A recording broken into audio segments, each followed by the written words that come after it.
And how is your approach to cooking vegetables different than, say, a whole animal? You know, I think they're the same. I try and find amazing produce. I go to the market all the time, and I just try and let the vegetables speak for themselves. Just one quick question. Does anyone here not like vegetables? Are you here? Can we intervene for you? Okay. Well, there goes that question. So how did the idea for this book come about? You know, I've been thinking long and hard about that. I've always had a really big love of vegetables, but I think the idea really stemmed from when I went to Mongolia. I don't know if you had heard about this trip, but I went on a trip with Anita Lowe and a couple of other chefs. I think there was 8 women chefs. And we went hunting, we went fishing, you know, Tracy Desjardins helped shoot a deer. And so we were eating a lot of deer the whole time and not much vegetables. And somehow the vegetables got left towards the end of the trip.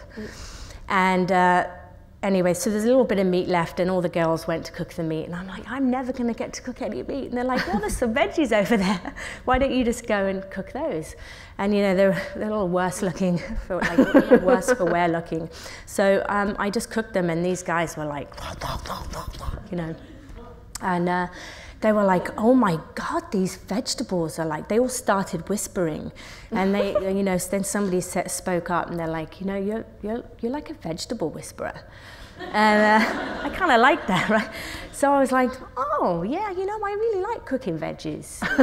You know, I took offense at the first, you know, time that I had to cook them. But yeah, so I think from there, and then, you know, I'm known for nose to tail cooking at the Pig, but you have to go to the Pig to really realize that actually we have a lot of vegetables on the menu. And we do lots of salads, lots of hearty stuff. And yeah, I think, you know, that kind of comes up. So it made sense kind of doing this book. Right. And did you feel at a time that you had to be kind of secretive about your love of vegetables, or was it just journalists weren't even asking you about them? Or yeah, no, it didn't ever come up, you know. But people that would come dine at the Spotted Pig would leave saying, and I'd hear it constantly, God, those you know, veggies are amazing. They're like earth moving. So, you know, it kind of, yeah, it made sense. I used to go in and just get the veg plate. Yeah, the 5 veg plate. If you've never been to the Spotted Pig, go get the 5 veg plate.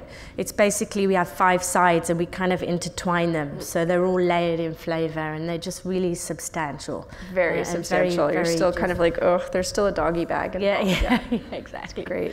And how is your approach to cooking vegetables different than, say, a whole animal? You know, I think they're the same. I try and find amazing produce. I go to the market all the time, and I just try and let the vegetables speak for themselves. But you know, and it can be very simple, from something boiled and just slightly seasoned, or just elevated in a little way. It's not so much that you're masking the vegetable that you're cooking, but you're just kind of fortifying it with something and just taking it to the next level. And I like how you talk in the book about, you know, I'll be honest, I really just like vegetables boiled. Yeah, I do. You know, actually, I remember this trip. I went to Long Island and I was with my business partner, Ken Friedman, and his girlfriend, Alex, and Amy, and we went and I got lobsters. I was so excited. I was like, I'll do lobster on a wood grill. And then I got some corn, and then I came across these amazing fresh dug potatoes. They still have their dirt on them, and you know, like, I love potatoes, you know, a lot. There's a whole chapter on potatoes. There's a whole chapter in the book about potatoes. And so I was like, oh my God, boiled potatoes with butter, you know, and I was like, oh, I could do a herb butter with the lobster, you know, put lots of lemon in there. And then, so I boiled these potatoes in copious amounts of salt. And then I was eating my lobster, and then I was eating my boiled potato. And I just had this moment. I had this connection with the potato that I was eating.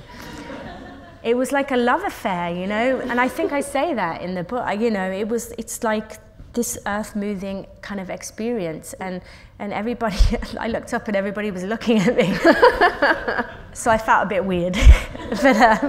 But so yeah, just plain fresh dug potatoes at their peak are the best things in the whole world. I was really jealous in reading your chapter on potatoes, and you talk about some of the varieties that you can only get in the UK. Yeah, Wait, like you the mean there's Jersey something Royals. we can't get here? Yeah, these Jersey Royals, if you ever go to England in the spring, they do these little potatoes. They're kind of like, they don't get much bigger than this, but they're super creamy, they're thin-skinned, and usually people in England cook them with butter and mint, and that's it, you know, and they're very earthy, and they come from Jersey. They're kind of grown by the coast, and they get seaweed, and they kind of, you know, use that, you know, on the soil, which is amazing. Anyway, amazing potatoes. I mean, we could talk about potatoes. Can you do a potato restaurant, maybe? That would be good, wouldn't it? I'd like Where's that. Ken? Is Ken here? Yeah, Okay. where is he? Let's give him a call. I think he's here. And speaking of nose to tail, you also like to use the whole vegetable. I made this weekend, the whole pot roasted cauliflower where you say to leave the leaves on, which is just so, that's usually the first thing you do when you're prepping a cauliflower, and you hollow out the core. It's kind of like, you know, you go and you just, that's it, right? You just chop off the end and then you throw it in the garbage. But, you know, it's really nice to be able to respect what you cook and just use things when you can and if it makes sense, you know. You know, like broccoli stalks, a lot of people just lop those off and throw them in the garbage. Just taking the time to peel them and just, you know, that's like an extra portion. That's like money you can save within the family, you know. It's just more you can use, you know. And the carrot top pesto is delicious. The carrot top pesto, I mean, who knew that you could eat carrot top? I mean, they taste earthy, a little bit parsley-like, very carrot, and very kind of hearty, you know, so. And how did you find out about that? I mean, is it working sort of nose to tail, working whole veg? Is that? Just trial and error. I think I remember asking somebody once, I was like, hey, can you eat carrot tops? And then I was eating them. I'm like, oh, these are pretty good. They're not too like tough, you know. And then, you know, I you know, was thinking just make it a pesto, you know, just instead of basil, you know, just maybe substitute it with a little like tarragon too. Tarragon and carrots go really well. Yum. Cheese, you know, nuts, walnuts you can use, almonds, all that fun stuff.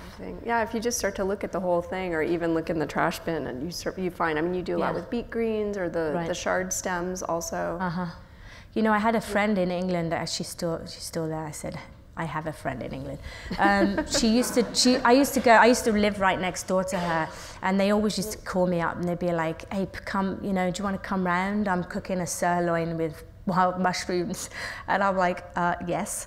So I would like literally, I'd grab a bottle of wine and I would run it around, and I'd be there in like 2 seconds. And then be Dolly, my friend, just slicing like leftover bits of lettuce or fennel. And I'd be like, oh, those are all the scrappy bits, right? She's, no, it's my bin salad. And she called it bin salad because she would use stuff that would just regularly go in the bin. So, which is smart, really. Yeah. I actually just ate something called, I think it was called the waste bin salad at Wasted, the Dan Barber pop-up. It was delicious. It was, wasn't it? Yeah. Who knew garbage could taste so good? And then a couple weeks ago, I had a broccoli leaf Caesar salad at Smile to Go, and I thought, and they were really big and chewy and super flavorful, and I thought, oh, this is just marketing. This can't be a broccoli leaf. But I asked the chef, she's like, no, they have these huge cabbage-like leaves, and you just have to ask the farmer for them. Yeah, perfect. So it's like this whole world that no one has really. I want to eat that right now. I know. Does anybody have any broccoli leaves? Because I do think when you get the broccoli, they've been stripped away. So if you did, I thought they can't really do that. It would take 900, broccoli stems to be able to get that. So when people think vegetable cooking, they might think vegetarian or they might think healthy. Right. What do you have to say to that? You can eat vegetables that are healthy. I think it's just about balance. You know, you don't want to eat like vegetables every night with a big pat of butter in it, or like, you know, it's like one night you might just have like boiled broccoli with some crushed garlic and some olive oil and salt, you know, call it a day. There you go. Well, I was talking to JJ Good, the co-author on both of your books, about what it was like cooking with you and being with you in the kitchen, and he said that... Did he say I was a nightmare? No, he did not. But he said he was a nightmare because he said he'd be on set and he'd be like eating the food that was meant to be photographed. And oh my gosh. So JJ is my co-writer. I do have a co-writer, by the way, just so you know. That's a joke, sorry. Now I forgot what I was going to say, damn. Oh, so we were doing these photographs. We're doing like photography day, and I had a David Loftus for 3 days. And I'd just taken this veal shank from out the oven. And JJ had clocked this veal shank, and the photograph hadn't been taken yet, and he was like about to get a carving knife. And oh God. Yeah, he likes to nibble, JJ. He's like the man with the hollow legs. But would you hire a co-writer who wouldn't attack the veal No, shank? of course not. No, I had to slap his hand. I was like, JJ! But he had a funny story. He said, oh, you know, he'd be cooking with you, and you said, well, this is a healthy, I can't do, he does your accent much better. And he said, this is a healthy dish. And you pour in like half a cup of olive oil, and that to you was like, it's a healthy dish. Yeah, exactly. This is just a knob of butter. Well, it's not butter. You know what, I like to do these recipes where they have standard stuff. So a 1/4 cup of something if I'm roasting or frying something is a good measure of olive oil. You know, and then, you know, because it absorbs, you know, and it gets all comfy and delicious, you know. So have you been to vegetarian restaurants? I have, you know, I just ate at Dirt Candy. Has anybody been to Dirt Candy? Very, very delicious, and just really fun. You know, she does these dishes where she incorporates the vegetable, but many different ways. Like she does this amazing dish that is a portobello mousse, which is really good, and it's all light and fluffy, and she just adds the teeniest bit of butter. Butter makes everything better. And with some like sliced mushrooms, it's really delicious. Wow. Samia, I just went, is that how you pronounce it? Samia, amazing vegetable focused restaurant in Brooklyn. If you haven't gone, you should definitely go. So great, and also great bread. And you know, they do this amazing dish. It's like kind of whipped bone marrow to the side of the plate, and then they do these beets, and I think they must sous vide them because they have a really nice texture to them. And then kind of slapped up against the beet is a pickle, I think it was a pickled beef tongue, and it was really earth moving. It was great. Wow, that's very, So, you know, you can mix that kind of meat veg thing and not be too overwhelmed. Yeah. And do you think you could ever open a restaurant that was sort of all vegetables? Oh yeah, I'd love to. World of sides? Yeah. Well, maybe something a bit more dainty. You know, maybe I'll go towards tweezers. We'll right after you get your Paco jet. Yeah, exactly. And so between your time at River Cafe, which is about 5 years, and you spent a summer at Chez Panisse before, while you were getting everything together for Spotted Pig. So you've worked in really the sort of the temples of great produce and worshipful produce. What did you learn about vegetables from each place? Well, you know, I grew up eating lots of vegetables. I grew up eating peas and carrots, lots of broccoli, sprouts, but I found the more feminine or the more floral vegetables quite challenging. So when I got a job at the River Cafe, I think that's really where I just gave my heart to vegetables. They really had a way of cooking vegetables. You know, partly because they really sourced very well. And they did buy a lot of produce from Italy, which is always amazing.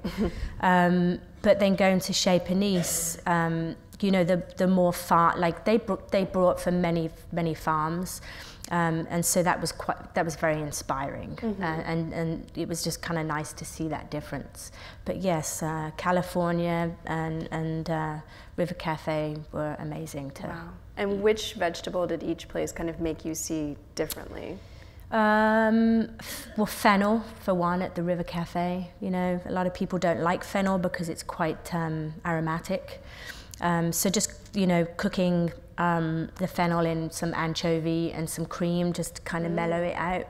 You know, so I kind of adapted one of their recipes that I'd learnt there, and that's in the book, and it works really well. And just having that texture, you know. And at Chez Panisse, what did cardoon? I never cooked cardoons before. I think that's a very Californian thing. Very. So yeah, learning how to cook those. You know, I hadn't cooked many in England, so that was kind of fun. Can you ever get cardoons here if they're not? They're kind of hit and miss, yeah. So then you came here, where we have one season. Yeah. It's a very short season. So how did you have to reapproach vegetables? How did that change things for you? That was hard. Actually, I mean, just going to California, on the other side of the coin, I was kind of freaked out that you could get tomatoes and broccoli rabe at the same time, because in England you can't get that, because broccoli rabe is a winter green and tomatoes are summer. So getting to California and seeing that you can buy them at the same time kind of freaked me out. It took me a long time to actually make the step. I don't know, I have no idea. It was an anxious time, you know, So anyway, I kind of gave in and cooked fresh tomatoes with broccoli rabe. Rose would probably kick me for doing that. But I had to kind of deal with that. And then I realized there were, these microclimates in California. And so that kind of made me feel a little bit better about using them. So, but, East Coast, it's harsh sometimes. Like the summer in New York is really hot and things wither and wilt, Spring takes sometimes a long time to come in, and you have to just wait that extra bit longer. And we try, when I'm here, I try not to buy from California, partly because I like to support local food, and you kind of got to wait your turn. You wait the whole winter for these little morsels of green things to pop up, and if you can buy them before their time, it's kind of cheating a little bit. But right. So yeah, you have to wait. And I've had years when strawberries have been terrible in New York and I haven't used them on my menu. Same with peas. I've gone through a whole season where I've missed a spring because I haven't got great peas. Wow. And it's just having that integrity not to use something that's not at its peak, really. And how do you educate your cooks about that? Just constant tasting, taking cooks to the market, keep inspiring, really, keep them, it's mainly tasting and observing, and it takes some people a little more time to grasp it, and some people pick up really fast. Great. So tell us about the green market. What are your tips for shopping? Okay, well, the green market's kind of intimidating, isn't it? Yes. So I was at the green market one day, and I saw another chef there. I talk about this story all the time with Alex Gurnashelli. And she was there, and I was like, oh, that's Alex. And I was a bit nervous, didn't want to say hi, and she was like, pah, pah. And I was like ogling these fava beans, and she's all, pah, pah. And I was like gently picking one at a time, and she's just like, and I was like, no. And I was like, I kind of went and tipped my back out, and I was like, well, that's my special gun then, because you kind of have to be a little bit pushy, I'm not very pushy, so I like to get to the market really early, and but what I do is I start from one end and then I walk very swiftly. I like to say I like to get a wiggle on, I like to kind of have a little pep in my step, and I just try and see, like I'm kind of an eagle eye, I'm all like do do do do, trying to. So I kind of see what's like attractive to my eye, and what's fresh looking and pert. I use pert quite a lot, that's kind of like standing proud. So. I kind of hone in, and then I go and taste. I don't go to the stalls that don't let you taste. If you get told off, that's the worst thing ever by a farmer for touching vegetables. Anyway, so I try not to buy from them. That's my mantra. But the green market's really amazing because you can actually. Now they're starting to fry more, and you can actually taste things with salt on them, and they'll chop up pears and apples for you to taste, or corn. They'll cut off some corn for you. It's always really important to taste. So once I've done all of that, and I've then I go back, and then I have to remember where everything is, and hopes that Alex didn't get there first. Yeah, exactly, and hope that Alex didn't get there first. And then you just kind of you just start buying. Yeah, it's fun. I like going to the market. It is fun. And how important is it to have a relationship with the farmer, with the vendor? It's very important, yeah. There's some farmers that will just grow what they grow because they know it works, and they know they can make money, and that's important to them. They have to make a living. But, you'll find those farmers that you have great relationships with, like Rick Bishop or Franca from Buried Treasures. Rick has a mountain sweet berry farm. And you know, they'll just invest. You're kind of investing in each other. They won't grow a huge amount of crop for you, but they'll do a little test. And some farmers just won't take that risk, which is understandable. So you know, it's about just making connections and you know, building the relationships. What are some of the things that you've asked people to plant for you? You know, I've been looking for little gems for a long time, you know. Now they're in abundance. I asked somebody to grow chartreuse. Do you know what chartreuse is? It's basically a Chinese cabbage, and it has a huge stalk, and it looks like salad on the top. It's got like fingers. And that nobody would grow that for me, and now that's everywhere now too. Anyway, so you know, it's what they won't grow for you is the more more of the question. So anyway, I had this chartreuse that like blew my mind. I went for dinner at Stone Barns, Blue Hill, and a waiter brought out this big kind of like cabbagey looking thing, and then they took it back and they prepared it, and it came with a little puree of pine nuts. Oh wow! And the you know, the tube, the base of the chartreuse, just sliced onto the plate with a little bit of elderflower, and it was really just amazing. Wow! And I couldn't find it anywhere, you know. So now it's around. So if you get it, pick it up. Just cook it like broccoli, and it has a really nutty, like a nuttiness to it, which is good. Yeah. And what should we all go ask our farmers to plant? Well, it depends. What is anybody growing? Does anybody grow stuff here? No. Because I do see, like, when there's enough demand, they'll plant it. They'll plant it. Yeah. I don't know. Salad leaves are really good if you don't want to do that yourself. You know. What else? You know, different types of beets. You know, the coin beets, those big long fat ones. Those are kind of fun. I haven't seen that. You know, they're like long. They're like this fat, and they just have a really great shape. You know, those are. I think you call them beets here. Huh. Yeah, those are kind of fun. You could ask your farmer to grow those. Probably still have some kicking around with the rest of the apples and everything that we have. Yeah. So how do you translate a seasonal ingredient into a dish? Because it almost seems like they just appear at the market, you know. Yeah. The ramp emails are going out, and then so you have to get it on your plate. You have to get it in your restaurant. Yeah, because you've been waiting so long for this thing to come in, so you kind of OD on ramps, but you may as well get your fill because they're going to be gone as soon as they come in. So, you know, it's just some people do go overboard and they have like ramps galore, but that's okay.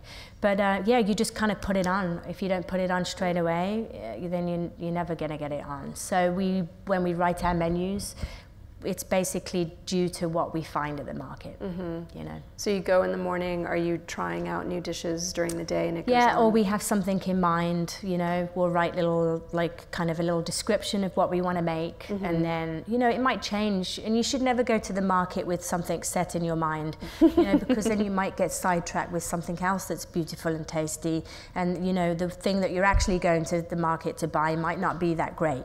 So, you know, be a bit more flexible and just have fun, I think. We talked about boiled vegetables before. I love the way you write about just boiled asparagus in water. Oh, I love it, yeah. Salted water, maybe some chili, maybe some lemon, olive oils, and just the pleasures of that. What are some other great things that we should try boiling or steaming?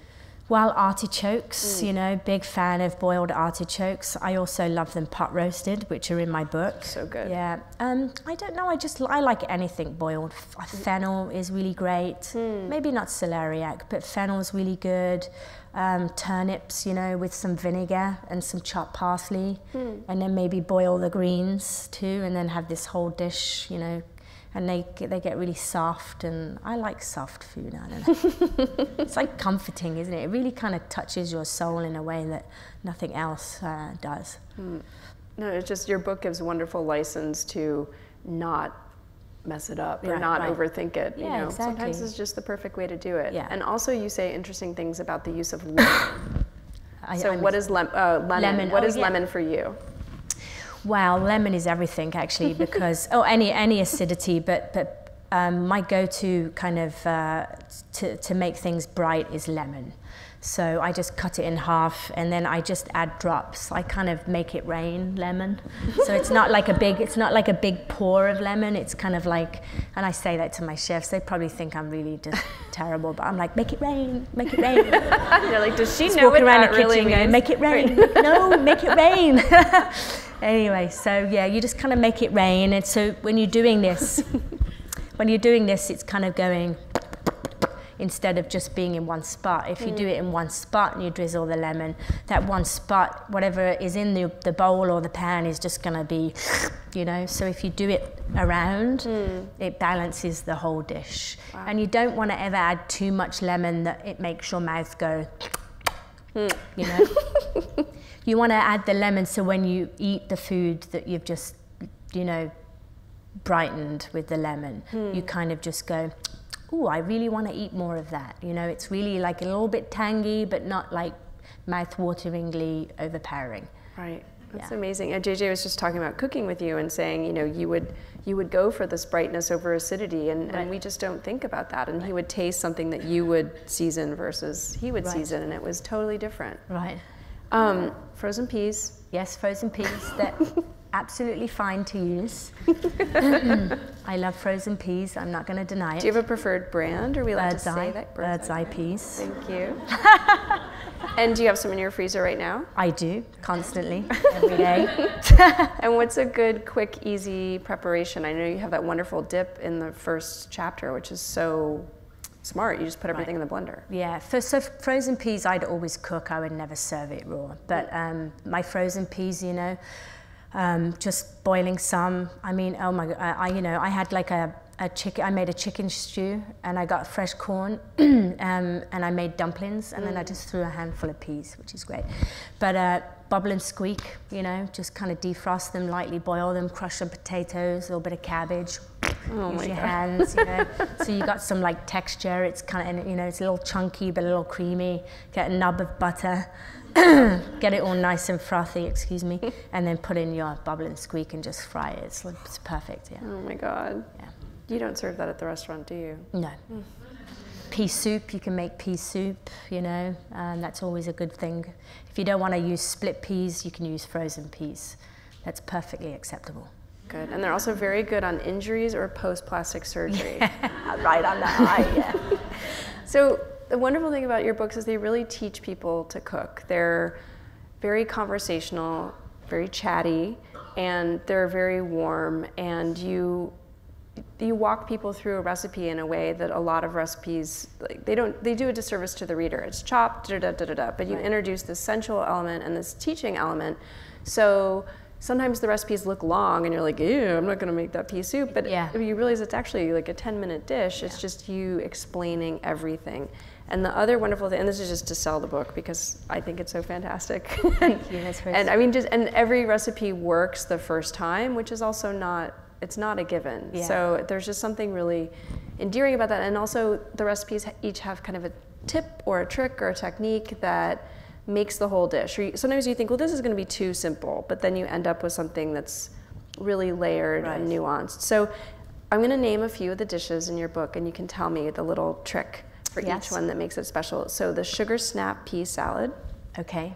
So what makes it special is making sure you have lovely snap peas, firm, crisp, and that actually you've taken the time to de-stem them. You know, you do one side and then you flip it over and then you do another side. Don't leave the other side on.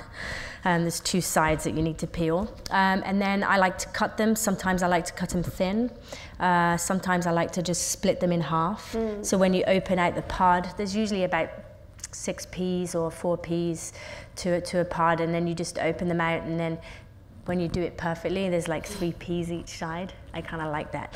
And then so those details, and then, you know, just making sure that it's all fresh and that balance between the lemon and the olive oil. And I, in the book, I think there's some goat cheese in there too, some arugula, and it's basically just great ingredients, and just seeing something in a different way instead of just chopping them or keeping them whole. You know, like, think outside the box and be, you know, challenge yourself to kind of do something different.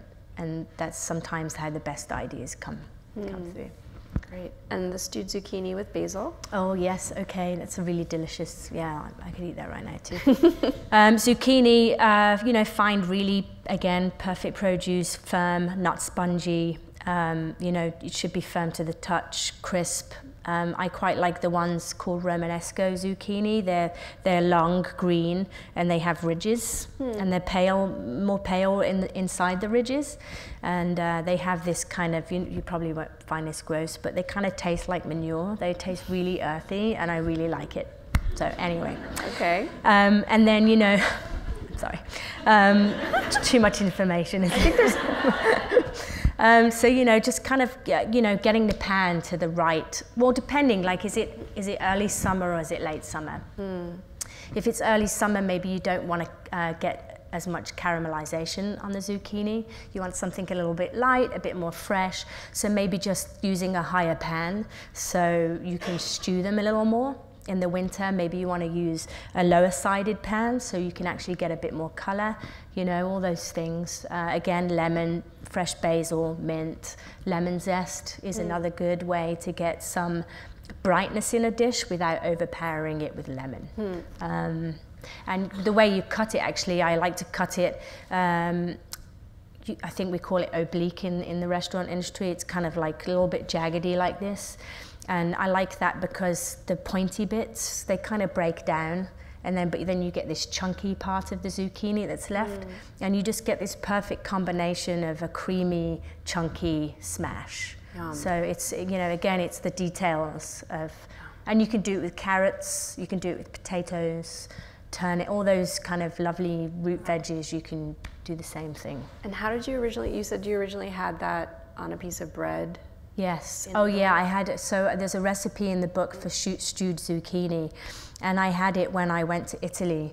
And this is probably a really terrible story because being English, I was desperate for a cup of tea. So I was by the Spanish Steps, and I had read about this tea shop just on the edge. As you walk towards the Spanish Step, there's a shop, tea shop on the left-hand side, and I had a pot of English breakfast, and they brought me out a little muffin, English muffin, with a big slab of mozzarella and then this stewed zucchini on the top, and it was really delicious. And I didn't feel guilty then of having my tea because I had come across this wonderful muffin. Yeah. Great. And then the Swiss chard and the chard stems with marjoram. Super simple, you know, find, you can get rainbow chard, green chard, and just kind of, you know, keep the stems super nice and chunky. Sometimes when you cook chard, people cut it really small, and I kind of like that earthy substance that you get.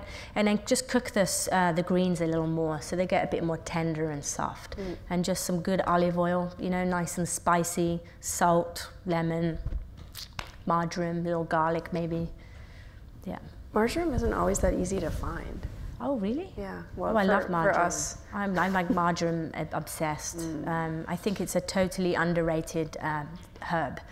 It really is quite feminine, and you know, if you don't like oregano, I think it's a good substitute to have. You know, oregano or oregano, as you say, it's quite rough. It's a little rough around the edges. It's very like kind of, you know, it's a little bit masculine, and then you know, you get the feminine marjoram that's a little bit more floral, a bit more kind of subtle, a bit dainty.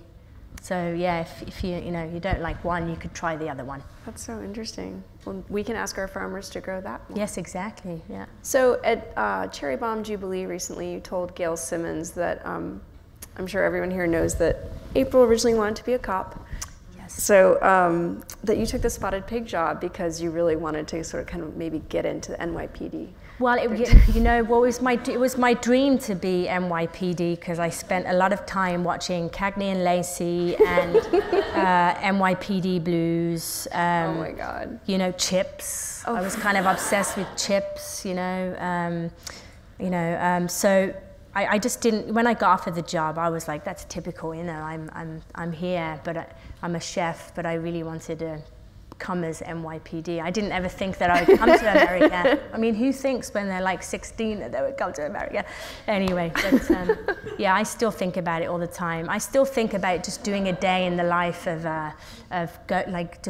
I don't know, being NYPD, but who knows? I'm sure that can be arranged. I'm sure some cops come into the pig. When I applied for the liquor license for the Spotted Pig, I had to go get my fingerprints taken in a police station, and it was the desk high up, and there was a guy, and he's like, "Come up here," and I was all like, "I know what to do." Like, it was so good, yeah. And besides Cagney and Lacey, what attracted you to wanting to be a cop? I think basically I wanted to help people. I wanted to, firstly I wanted to be a social worker, and my mother was like, "No, you're not doing that. You're going to get too burnt out." And she was probably right. I just loved everything about the police. I really liked the hierarchy. I liked the idea of the hierarchy. I like rules, and I don't like breaking them very much. I have to, unless it's chocolate, and then it's fine.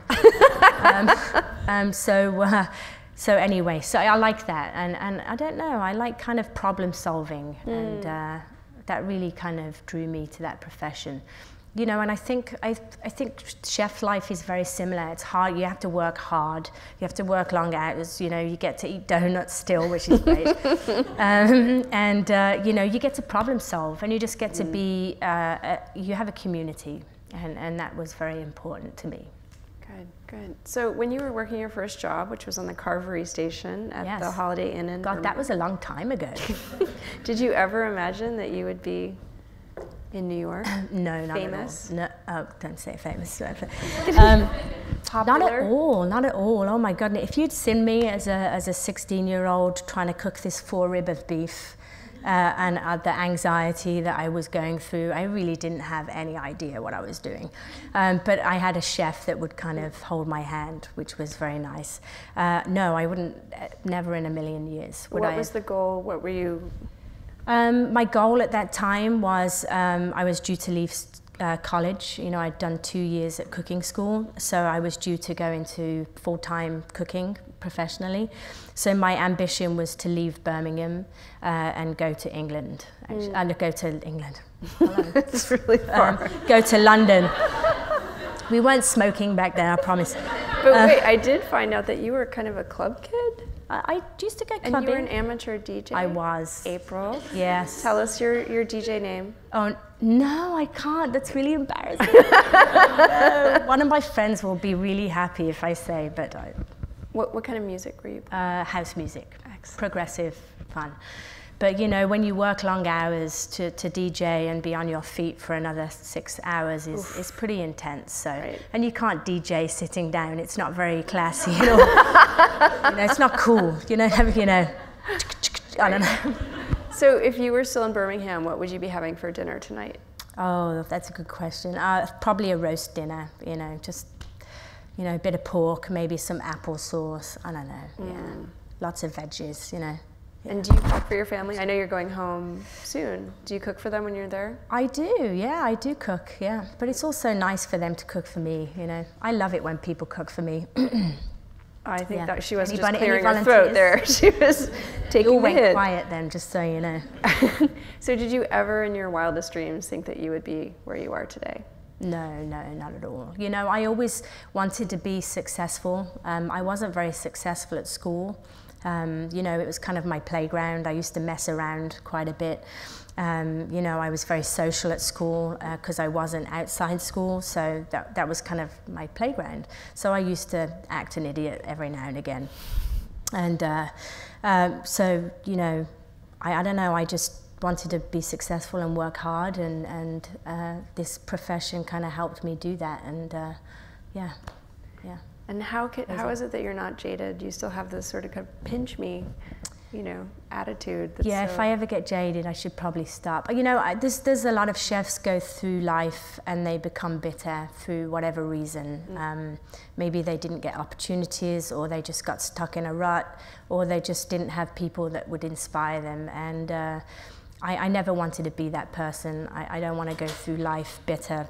So I made a point of just always having jobs that, that I really enjoyed, or mentors that I really wanted to be around. And, I'm usually quite a positive person in general, so. That is true. I have to read, there's a great quote from Tom Colicchio in the New Yorker piece a few years ago, and he said of you, "It's refreshing for me to see someone succeed who doesn't think the only way to get ahead is by backstabbing and hiring a publicist and going out there and getting drunk every night and getting on page 6. Oh, nice. So, and what is it like being kind of humble and shy in the age of celebrity chefs? I don't know. I am who I am, and I just, I try and keep my head down, and I try and be a good person, and I try and better myself in the kitchen every day, and I try and, put as much pressure on myself I do on my chefs, and hopefully that's what makes us great. Great. Yeah. Cool. I have so many questions, and so does everyone else. That is not a question. Okay, so I'm going to do 2 more questions. What kind of restaurant would you like to open next and where? Ooh, that's a good question. This is fantasy scenario. Is that your question? That is my question. Okay. Sorry. I have many floating in my head, but something to do with roast chicken. I'd love to do something. Don't be tweeting that, because then everybody will be doing it. Something rotisserie chicken style would be good. I don't know. Every time I go to California, I don't know if you guys go to the Ferry Building and all, but there's this rotisserie truck called Roly Roti. I'll stand in line for 2 hours just to get that chicken and rosemary potatoes with a little salgri on it. Oh my goodness. Crazy. Very good. And you're also inspired by Giusta in Venice. Yes. Talking about that. Oh yeah. Just like that whole to go. I love to be able to just go in, grab and go is an amazing concept. So good. Yeah. Well, I hope you get to do that. And what advice do you wish you could have given the 20-year-old April Bloomfield? Oh, I think maybe take care of myself, maybe in my 20s, just so I'm not so achy in my 40s. And would 20-year-old April have listened? Probably not. Okay. Okay. Which vegetable are you most excited to see at the market this spring, if we ever see a vegetable at the market this spring? I was there today. Was anybody there today? It was just Jerusalem artichokes and potatoes, which I love. But no peas, nothing. Well, ramps. Rick Bishop had ramps, so I grabbed a bunch of those, which is nice, and I had them for my lunch.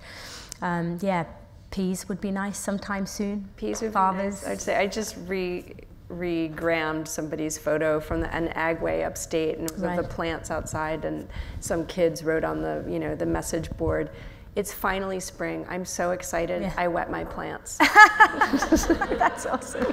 I think we can all relate to that right now. Yeah. Okay. Oh, well, discuss being a woman chef in a male-dominated field. Go. You asked that question. It's a feminine script. I mean, in this whole gods of food moment, which continues to reverberate even a year later. I know.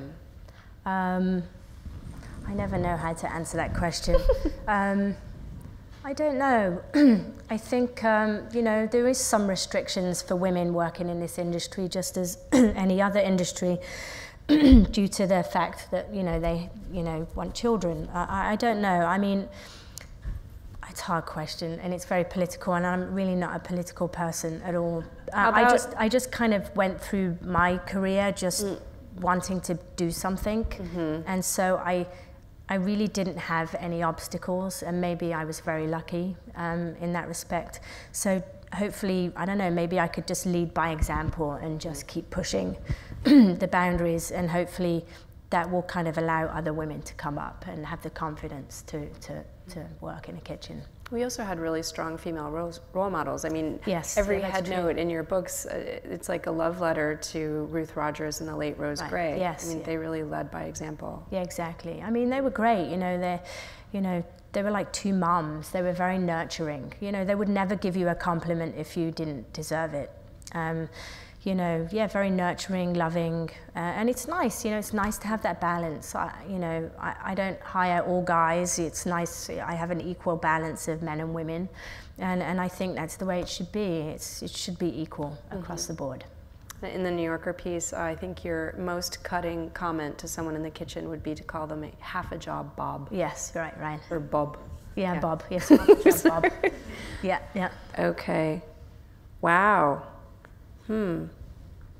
Oh, can you just, I think this is in the article, can you describe what you talked about or which restaurants you visited on your 10-hour interview with Mario Batali when he recruited you to come to New York. Oh, that's a good one. That's good. God, that's so long ago. I don't think I can remember. No, okay, so I met Mario. You went to Lupa.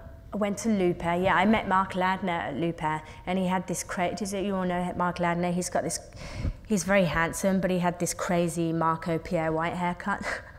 Did he have the glasses then? He had his glasses, yeah, and I met him. I remember eating alvas. I had never had alvas before. The eels. The baby eels in like a light tomato sauce, which was amazing.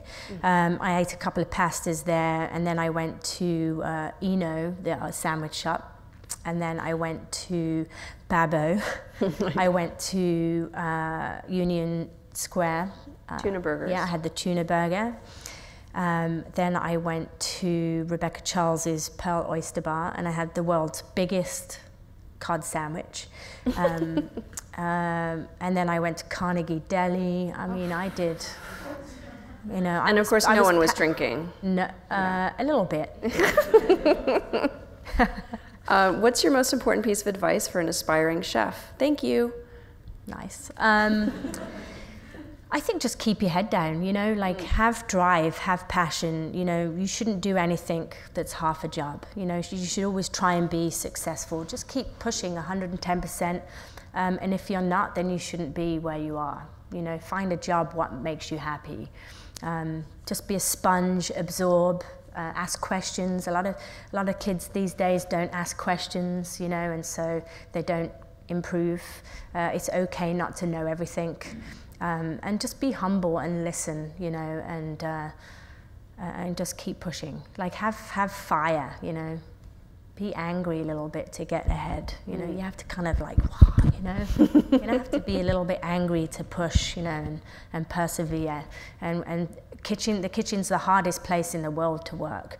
And so, you know, don't quit just because it gets a little hard.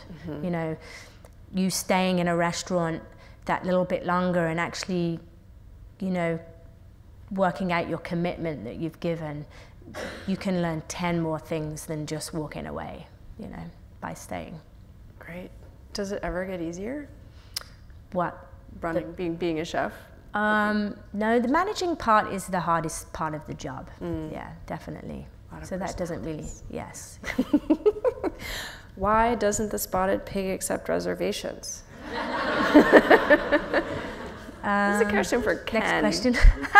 Or how about, what's the best time to go to the Spotted Pig? I like to go at 12 and sit upstairs and get a burger. Yeah. 12 o'clock. Brunch is really great. Get there at 11. You know, afternoon, 3 o'clock, you know, 4 o'clock. Yeah. Nice. Those times, yeah. Just don't come at 5. Yeah. And actually, you can come at 5 and put your name on the list, and then go and come back, so that's fine. Can you walk us through the recipe for bin salad, which I read as bin salad? I'm like, wait, I thought we got him. Okay, sorry.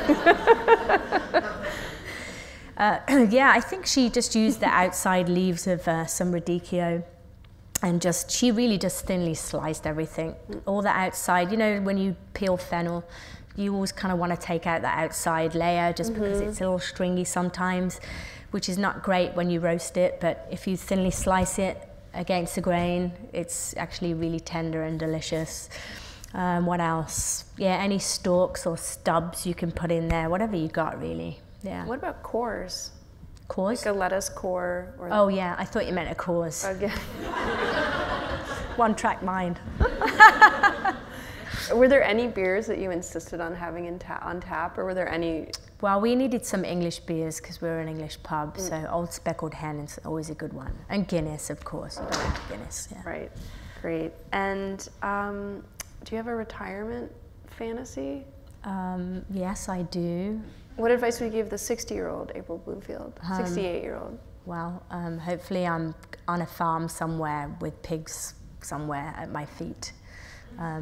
You know, picking herbs for the restaurant and, you know, coming up with creative menus maybe. Great. What country are you in? It could be America or England maybe, but I think America. I love America. I'm so happy to be here. It really, I just love everything about it. I love the opportunity, I love the weather, the people are really welcome. You know, just opening the pig on the first night, you know, just to have people walk through the door and be open for me to come and take a chance on an English girl from Birmingham is pretty amazing. Excellent, great. And what, if everyone who buys the book here tonight, what should they try to make this weekend? Ooh, good question. Spring permitting. Spring. You know, if egg drop soup maybe, if you can get your hands on some favas and some peas and some spring. I saw some spring garlic at the market today, by the way. Ooh. You know, just a little bit of spring garlic, peas, a little chicken stock and some eggs just whipped up with some Parmesan cheese. Great. Really delicious. Beautiful. Okay, well, it's time for dinner. I know. Thank you so much, everyone, for coming. Yes, thank you guys. April. Thanks for taking the time. Thank you. Thank you.